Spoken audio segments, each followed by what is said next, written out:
Breaking చూస్తున్నాం. జగిత్యాల జిల్లాలో దారుణం చోటు చేసుకుంది. ప్రేమ వివాహం చేసుకున్నాడని యువతి బంధువులు యువకుడి కుటుంబ సభ్యులపై కర్రలతో దాడికి పాల్పడ్డారు. యువతిని ఈడ్చుకుంటూ కారులో వేసుకుని తీసుకెళ్లారు. గుంటూరు జిల్లా మాచర్ల గ్రామానికి చెందిన మాధవి అనే యువతిని జగిత్యాల జిల్లా మాల్యాలకు చెందిన నల్ల ముత్తుకుమార్ అనే యువకుడు వారం రోజుల క్రితం కొండగట్టు ఆంజనేయ స్వామి దేవాలయంలో వివాహం చేసుకున్నాడు. ఈ క్రమంలో యువతి బంధువులు యువకుడి ఇంటిపై దాడి చేసి యువతిని తీసుకుపోయారు. యువతి బంధువుల దాడిలో గాయపడిన యువకుడి కుటుంబ సభ్యులను స్థానికులు చికిత్స నిమిత్తం ఆసుపత్రికి తరలించారు. మాధవి ప్రాణాలకు హాని ఉందని, ఆమెను కాపాడి తమకు అప్పగించాలని యువకుడు పోలీసులకు ఫిర్యాదు చేశారు.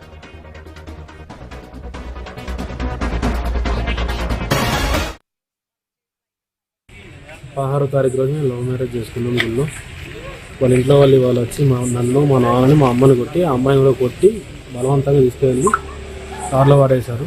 కొట్టుకుంటూ ఇద్దరు కొట్టుకుంటూ వాళ్ళ పెద్దమ్మ వాళ్ళ అన్న వాళ్ళందరూ కొట్టుకుంటూ తీసుకుని వెళ్ళిపోయారు. 4-5 కలిసి ఇంటి మీద 10-15 మంది దాకా దాడి చేసేది.